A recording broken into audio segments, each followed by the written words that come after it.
Bonjour tout le monde, aujourd'hui Nathalie Candiolo est parmi nous, médecin généraliste avec une spécialisation en gynécologie. Aujourd'hui avec Nathalie nous allons aborder la pilule. Alors comment ça marche, combien on a, voilà, dis-nous tout. Alors, on a déjà deux types de pilules. On a la pilule ostroprogestative qui contient un mélange d'ostrogène et de progestérone. C'est ce que font nos ovaires. Et elles sont à de telles doses qu'elles vont bloquer l'ovulation. D'accord. Voilà. Et puis on a aussi une pilule progestative pour toutes les dames qui ne pourront pas tolérer les oestrogènes ou pour qui c'est interdit d'avoir des oestrogènes. Donc c'est le plan B celle-ci. C'est le plan B. Quand c'est un peu compliqué, on passe à celle-ci. Voilà. Et cette pilule-là, elle bloque plus ou moins l'ovulation et elle va enlever la glaire, elle va atrophier la dentelle de l'utérus, donc elle marche avec d'autres méthodes. Mais à 99% des cas, des deux côtés.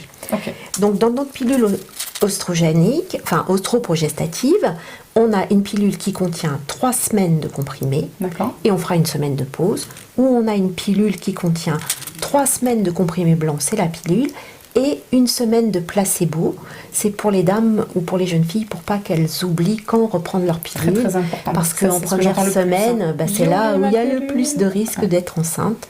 Donc c'est important par exemple de la prendre en continu. Et notre pilule progestative qui elle contient 28 comprimés qu'on n'arrête jamais. D'accord, en continu permanent. Ok, concrètement, donc ça bloque l'ovulation. Ça veut dire que notre réserve d'ovules qui est à la naissance ne se dilapide jamais. Du coup, il n'y a pas d'évacuation des ovules. Ils dégénèrent peut-être dans l'ovaire. Comment ça se passe? Alors, il dégénère peut-être dans l'ovaire pour certains, mais c'est un moyen qu'on va utiliser pour les dames qui ont des ovaires polykystiques ou des problèmes où elles ont trop de bébés ovules qui vont être émis au moment de l'ovulation, puisqu'on en a 6-8 de chaque côté, mais vous avez certaines dames qui vont en avoir 12, 14. 6-8 quoi? Ovules. Moi je les appelle bébés ovules, c'est-à-dire que l'ovaire va émettre plein de follicules, c'est leur vrai nom, et chacun va grandir et puis on aura le follicule dominant qui va être émis en tant qu'ovule. D'accord, l'officiel, celui qui est fécondable. Voilà, mais du coup on perd des bébés ovules, des follicules qui ne sont pas matures, et qui ne peuvent pas être fécondés. Pour ces dames-là, s'il y a trop de follicules d'émis, on s'est rendu compte qu'on pouvait avoir des infertilités plus tard.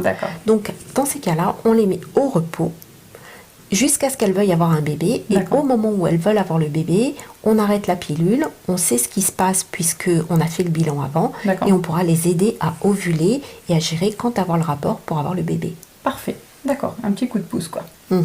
Ça marche. J'ai entendu parler des pilules de première, deuxième, troisième génération. À quoi ça correspond ? Alors, les premières, deuxième, troisième génération, c'est fonction du progestatif qu'il y a dans la pilule. D'accord. Je dirais que la première génération n'existe plus, elle a disparu, c'était trié là. Il nous reste que des deuxièmes générations qui sont remboursées. Et les troisième générations, c'est alors le progestatif dérivé de la testostérone. Donc il y avait des inconvénients avec le temps. On a essayé de le travailler pour qu'il n'y ait plus d'acné, il n'y ait plus de cholestérol, de triglycérides, de glycémie. Mais du coup, ce progestatif se comportait un peu comme un gros oestrogène, puisqu'il bloquait moins bien l'oestrogène et on a eu des phlébites. Donc quand on a eu le scandale à la pilule chez nous, c'était déjà connu depuis longtemps, puisque ça s'était passé en Angleterre.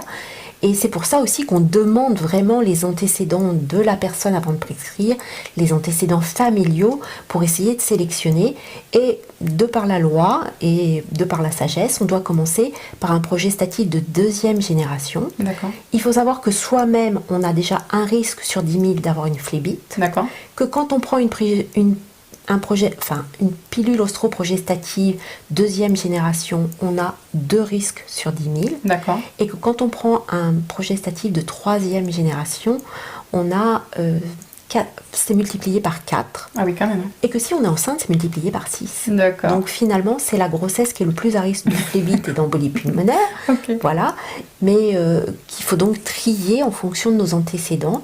Et une fois que ça fait plus d'1 an qu'on prend notre pilule ostroprogestative deuxième génération, si on a besoin d'une troisième génération parce qu'on a de l'acné, parce qu'on a un problème, on peut tout à fait changer, mais en ayant réfléchi. Ok, et qu'est-ce qu'une phlébite alors? Alors, une phlébite, c'est le sang qui va coaguler dans les veines des jambes, dans les veines des poumons, et ça peut être mortel. D'accord. Donc c'est vrai qu'il faut vraiment faire attention. Très bien, d'accord. Je te remercie beaucoup Nathalie de nous avoir expliqué tout ça. Et puis on vous dit à bientôt. À bientôt.